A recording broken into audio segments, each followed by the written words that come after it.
ओज, आक्रोश, विद्रोह और क्रांति की ऊर्जा को समेटे हुए महाराष्ट्र की धरती हमेशा से ही राष्ट्रहित के लिए तत्पर रही है। अनगिनत आंदोलनों का सृजन करने एवं उसे दिशा देने वाले यहाँ के कर्मवीरों का जिक्र किए बिना देश के किसी भी आंदोलन की कहानी अधूरी है। आज जब समूचा राष्ट्र स्वाधीनता के 75वें वर्ष में पहुंच रहा है, तो आजादी के इस अमृत महोत्सव में अनायास ही आंखों के सामने मुंबई के मणिभवन, अगस्त क्रांति मैदान, गेटवे ऑफ इंडिया, पुणे के आगा खां पैलेस, यरवदा कारागृह एवं वर्धा के सेवाग्राम आश्रम सहित राज्य के कोने कोने में संघर्ष की गाथा अपने में समेटे हुए उन जगहों की झलकी आ जाती है। इसके साथ ही वीरता को परिभाषित कर गए उन क्रांतिकारियों की रोंगटे खड़े कर देने वाले साहसी कारनामों का जिक्र होता है, जो समाज के एक बड़े हिस्से के लिए अब भी गुमनाम है। रियासतों में बटे देश के अलग अलग जातियों, पंथों, मतों, आस्थाओं, भाषाओं और क्षेत्रों में असंगठित लोगों को अंग्रेजी हुकूमत के खिलाफ संगठित करना आसान नहीं था, लेकिन देश के कर्मवीरों में राजनीतिक दूरदर्शिता और सामाजिक सुधार का वह दृढ़ निश्चय ही था जो संयुक्त रूप से अंग्रेजों के खिलाफ एक संगठित विद्रोह में परावर्तित हुआ।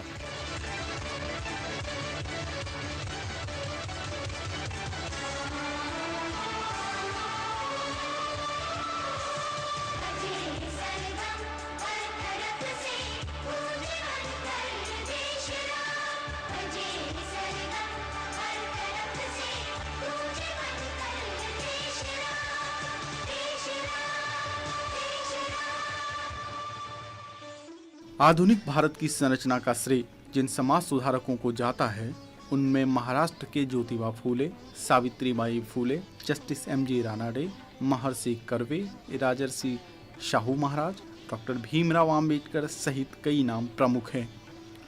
ज्योतिबा फूले और सावित्रीबाई फूले ने सर्वप्रथम बालिकाओं की शिक्षा के लिए अलग जगाया था। इसी कड़ी में एम.जी. रानाडे द्वारा सामाजिक सुधार के जरिए महिलाओं के उत्थान के लिए कई उल्लेखनीय कार्य किए गए।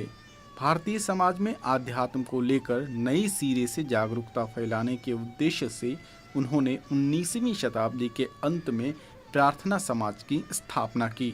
सामाजिक सुधारकों की श्रृंखला की ऐसी ही एक अहम कड़ी थे महाराष्ट्र के दापोली में जन्मे धोंडो केशव कर्वे, जिन्होंने महिलाओं के हक के लिए कड़ा संघर्ष किया और विधवाओं के पुनर्विवाह के लिए कई अभियान भी चलाए। कर्वे ने खुद भी एक विधवा से शादी की और महिलाओं को मुख्य धारा से जोड़ने के लिए भागीरथ प्रयत्न किया। उन्हें बाद में भारत रत्न से नवाजा गया।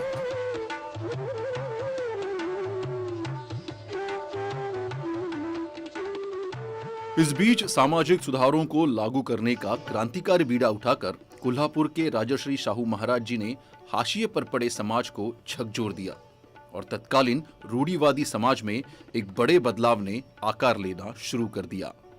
शिक्षा और दरबार में वंचितों का प्रतिनिधित्व सुनिश्चित कर उन्होंने बराबरी का एक संदेश दिया और उनकी लोकप्रियता इस संदेश को जनभागीदारी में बदलने का वाहक बनी।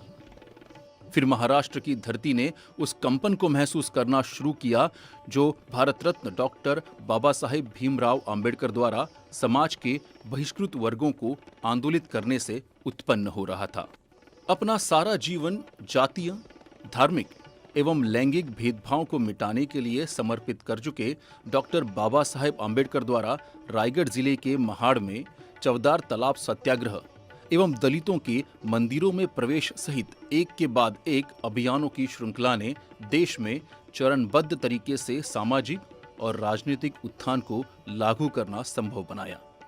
सन 1927 में डॉक्टर बाबा साहेब आम्बेडकर द्वारा शुरू की गई बहिष्कृत भारत पत्रिका काफी लोकप्रिय हुई। एक पखवाड़े में प्रकाशित होने वाली यह पत्रिका दलितों के संघर्ष की दास्तां बयां करती थी। मूकनायक और बहिष्कृत भारत दो ऐसी पत्रिकाएं थी जिसके माध्यम से डॉक्टर बाबा साहेब आम्बेडकर को एक पत्रकार के रूप में ख्याति मिली थी।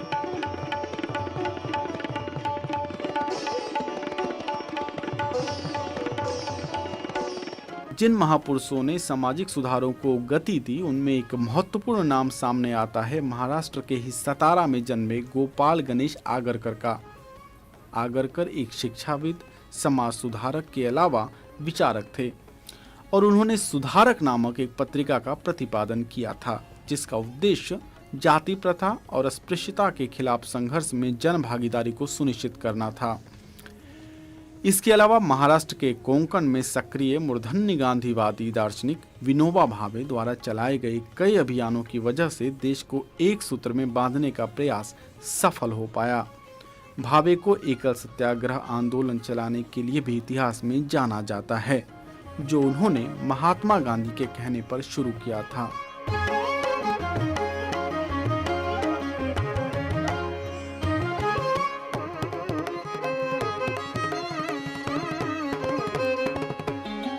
समाज सुधारकों का जिक्र हो तो गोपाल कृष्ण गोखले का नाम जरूर आता है। सर्वेंट्स ऑफ इंडिया सोसाइटी के संस्थापक गोखले को महात्मा गांधी अपना राजनीतिक गुरु मानते थे। इन सारे आंदोलनों के साथ ही मातृभूमि को लेकर लोगों में समर्पण का भाव जागृत करने के लिए वीर सावरकर भी एक और मोर्चा संभाले हुए थे और सावरकर भाइयों द्वारा गठित अभिनव भारत युवाओं को एक नई दिशा दे रहा था। यह कहना सही होगा कि स्वतंत्रता आंदोलन की क्रांतिकारी बनावट जिस बुनियादी नींव पर टिकी रही वह महाराष्ट्र में इन महापुरुषों ने ही अपनी दूरदर्शिता से तैयार की थी। तत्कालीन बॉम्बे ही वह जगह थी जहां भारतीय राष्ट्रीय कांग्रेस का पहला अधिवेशन 28 से 31 दिसंबर 1885 में संपन्न हुआ। इसी अधिवेशन में पहली बार अंग्रेजों के समक्ष स्वायत्तता, तत्कालीन प्रशासन के सामाजिक चरित्र में सुधार व विधायी मांगों को लेकर अंग्रेजों को स्पष्ट संदेश देना सुनिश्चित किया गया था। यूं तो यह अधिवेशन पुणे में होना प्रस्तावित था, लेकिन पुणे में उस वक्त प्लेग का कहर था, जिसकी वजह से यह अधिवेशन मुंबई में बुलाया गया। दादा भाई नौरोजी, फिरोज शाह मेहता और गोपाल कृष्ण गोखले जैसे नेताओं के करिश्माई नेतृत्व की बदौलत असंभव जैसा आंदोलन संभव होता दिखने लगा। देश जहां स्वतंत्रता आंदोलन के लिए सारे आपसी भेदभाव भुलाकर अंग्रेजों के खिलाफ एकजुट हो रहा था, वही संघर्ष के इस दौर को और धार देने के लिए असंतोष के जनक के रूप में पहचाने जाने वाले लोकमान्य बाल गंगाधर तिलक पुणे के नारायण पेठ में स्थित केसरीवाड़ा में केसरी और मराठा नामक 2 समाचार पत्र शुरू कर चुके थे। केसरी का प्रकाशन मराठी में था और मराठा नामक समाचार पत्र को अंग्रेजी में उन्होंने प्रकाशित किया। स्वराज हमारा जन्मसिद्ध अधिकार है की गर्जना तिलक ने ही की थी, जिसकी गूंज ने अंग्रेजी हुकूमत की नींद उड़ा दी थी।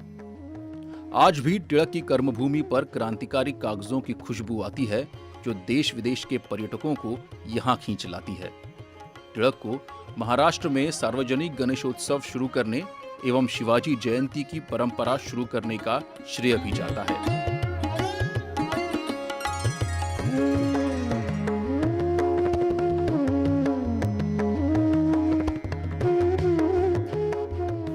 उन्नीसवीं शताब्दी के शुरुआती दशक से ही देश के अलग अलग भागों से अंग्रेजी हुकूमत के खिलाफ विद्रोह की घटनाएं दर्ज की जाने लगी थी। महाराष्ट्र भी ऐसे कई विद्रोहों का गवाह बना जिसने अंग्रेजी शासन की नींव हिलाकर रख दी। राजे उमाजी नाइक ऐसे ही एक विद्रोही थे जिन्होंने मराठा साम्राज्य के कमजोर पड़ने के बाद अंग्रेजों के खिलाफ सेना की एक छोटी टुकड़ी तैयार की और पूरी ताकत से अंग्रेजों का मुकाबला करना शुरू किया। अंग्रेजों ने उन्हें 3 फरवरी 1834 को फांसी की सजा दे दी। इसी तरह भारतीय सशस्त्र विद्रोह के जनक माने जाने वाले वासुदेव बलवंत फडके का नाम स्वतंत्रता आंदोलन के उन रणनीतिकारों में शुमार है जिन्होंने महाराष्ट्र के कोली, भील, रामोशी एवं धनगर समाज को अंग्रेजों के खिलाफ संगठित किया। उन्होंने एक औचक हमले में अंग्रेजों के हाथों से पुणे शहर का नियंत्रण हथिया लिया था। वह अंग्रेजों के हाथों काफी प्रताड़ित हुए और एक भूख हड़ताल के दौरान 17 फरवरी 1883 को उनका देहांत हो गया। 19वीं सदी का यह वह दौर था जब क्रांतिकारी गतिविधियां तेज होनी शुरू हो गई थी और युवा इसमें बढ़ चढ़ कर भाग ले रहे थे। सावरकर भाइयों ने नासिक में अभिनव भारत सोसाइटी के जरिए क्रांतिकारियों को लामबंद करना शुरू कर दिया था। मातृभूमि के लिए सर्वस्व न्यौछावर करने के लिए कृत संकल्पित इस सोसाइटी ने अपने साहित्यिक प्रकाशन से औपनिवेशिक ताकतों को परेशान कर रखा था। इस बीच वीर सावरकर ने लंदन जाकर वहां स्थित इंडिया हाउस में सेनापति बापट और भीकाजी कामा जैसे क्रांतिकारियों के साथ समन्वय स्थापित करके देश समर्थित गतिविधियों को और तेज कर दिया। इसके बाद सख्ते में आए अंग्रेजी अधिकारियों ने सावरकर के लिए काला पानी की सजा मुकर्रर की।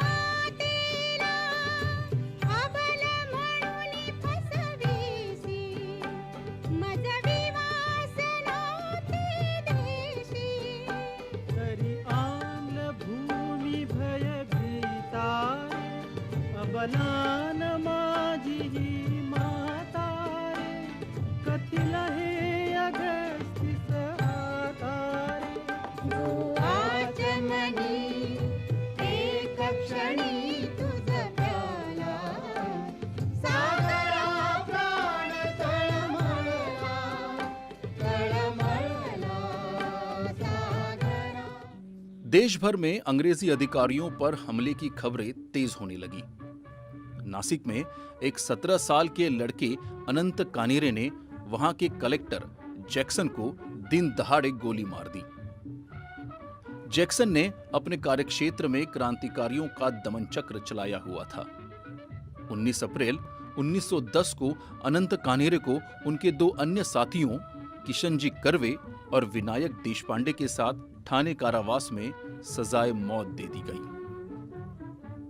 20वीं सदी के आरंभ में अंग्रेजी सैनिकों के विद्रोह के जरिए भारत को विदेशी हुकूमत से मुक्त कराने की रचना को समर्पित गदर आंदोलन स्वतंत्रता संग्राम का एक अहम पड़ाव था।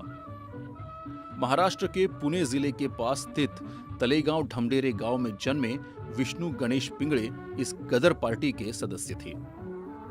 पहले विश्व युद्ध के दौरान जब फरवरी 1915 में भारत में सिपाही विद्रोह की योजना बनाई जा रही थी तो पिंगळे की इसमें सक्रिय भूमिका थी। 23 मार्च 1915 को जब अंग्रेजी हुकूमत ने देर रात उन्हें मेरठ से गिरफ्तार किया था तो उनके पास इतना जिंदा बम मौजूद था जो एक पूरे रेजिमेंट को उड़ाने के लिए पर्याप्त था। सुनवाई के बाद पिंगळे को 16 नवंबर 1915 को लाहौर जेल में फांसी की सजा दे दी गई। पिंगळे तब महज 27 साल के थे।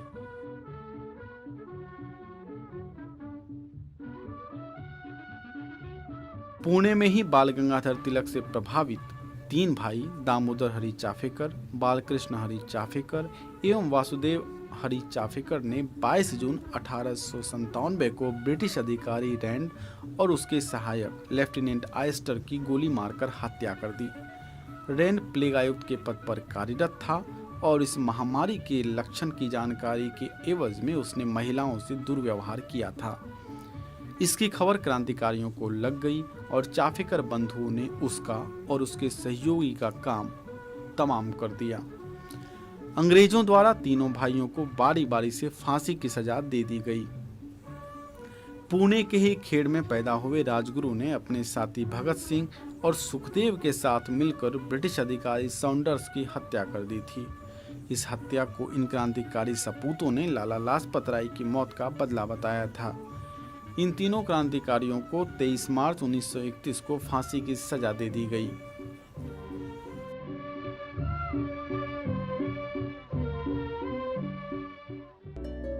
एक और महाराष्ट्र की धरती क्रांतिकारियों की गतिविधियों से तपती जा रही थी तो दूसरी तरफ मुंबई के मणिभवन को महात्मा गांधी ने अपना अस्थायी आवास बना लिया था।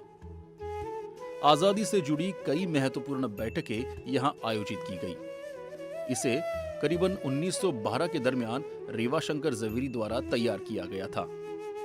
1917 से 1934 के दौरान गांधी जी जब भी मुंबई आते थे तब वह यही रुकते थे। यह काल भारतीय स्वतंत्रता संग्राम के लिए अत्यंत महत्वपूर्ण था, जब असहयोग आंदोलन, दांडी यात्रा, सविनय अवज्ञा आंदोलन जैसे आम लोगों से जुड़े आंदोलन चले। उन्होंने चरखा कातना यहीं सीखा और अंग्रेजी यंग इंडिया और गुजराती नवजीवन साप्ताहिक पत्रों का संचालन की जिम्मेदारी भी उन्होंने यही संभाली।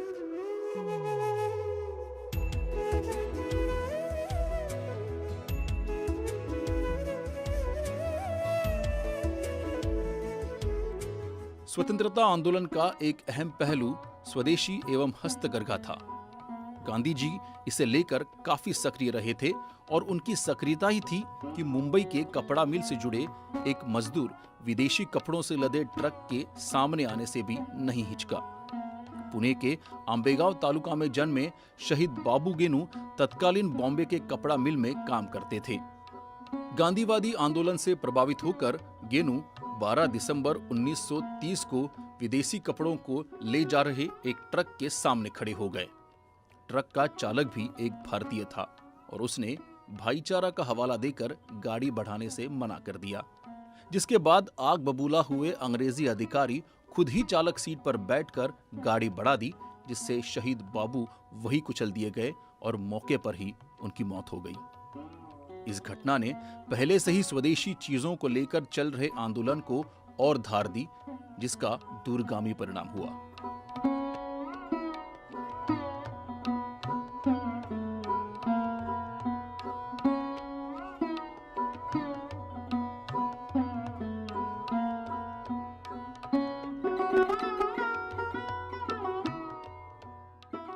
क्रांतिकारियों का स्वतंत्रता आंदोलन के दौरान कारागृह से एक तरह का रिश्ता बन गया था, जहां उनका आना जाना लगा रहता था।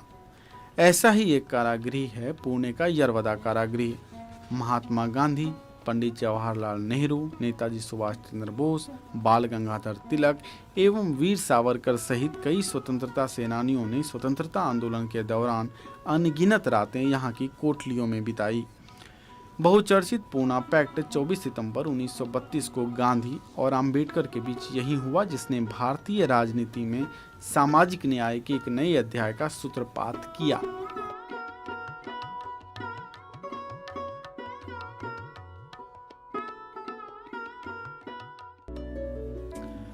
प्रसिद्ध दांडी यात्रा के बाद हुए कारावास से छूटने के बाद गांधी जी गुजरात के साबरमती आश्रम से महाराष्ट्र आए और वर्धा में अपना नया पता बनाया।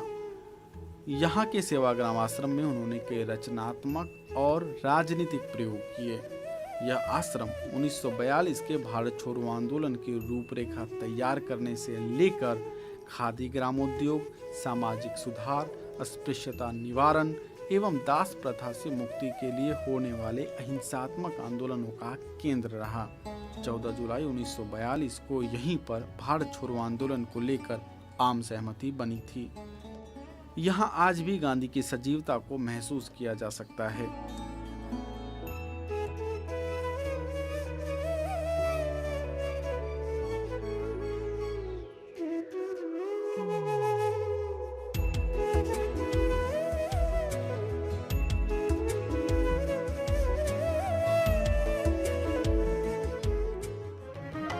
स्वतंत्रता आंदोलन में आर्या पार के दृढ़ निश्चय के साथ शुरू हुए भारत छोड़ो आंदोलन का क्रांतिकारी भाषण 8 अगस्त 1942 को गोवालिया टैंक मैदान में दिया गया था।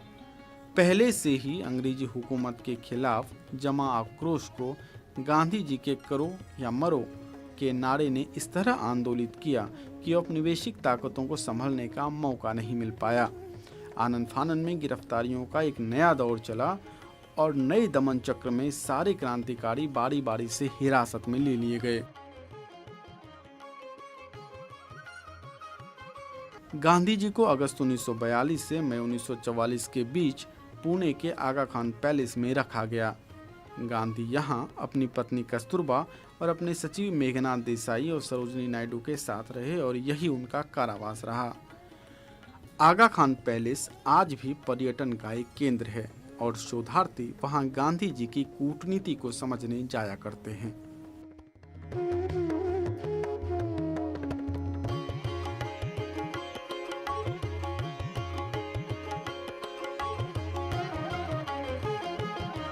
भारत छोड़ो आंदोलन ने देशभक्तियों के रगों में ऐसी क्रांतिकारी रक्त का प्रवाह किया कि देश के अंदर कई जगहों पर समानांतर सरकारों का गठन किया जाने लगा।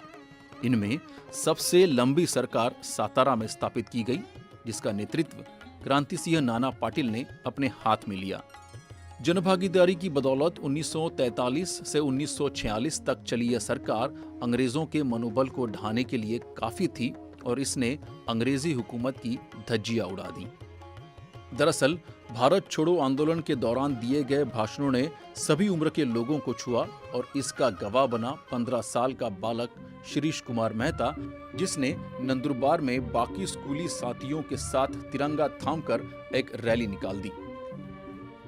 पहले तो ब्रिटिश अधिकारियों ने लाठीचार्ज करके इस रैली को रोकने की कोशिश की, लेकिन जोश से भरे इस बालक को रोक नहीं पाए।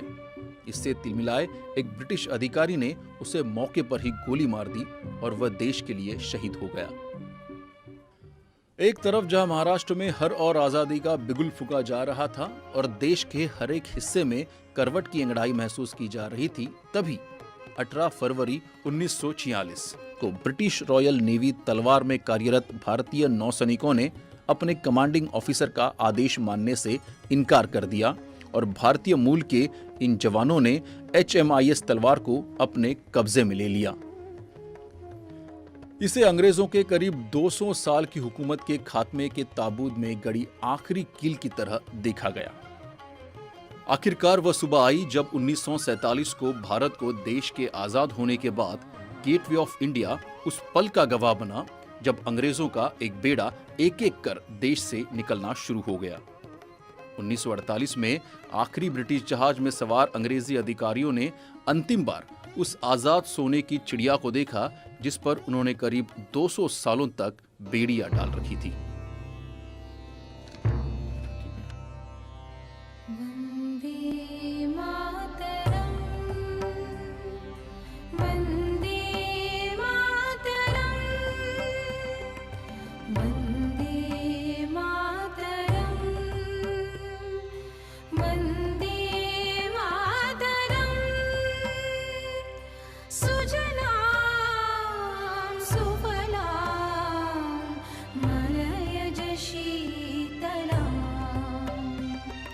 सस्य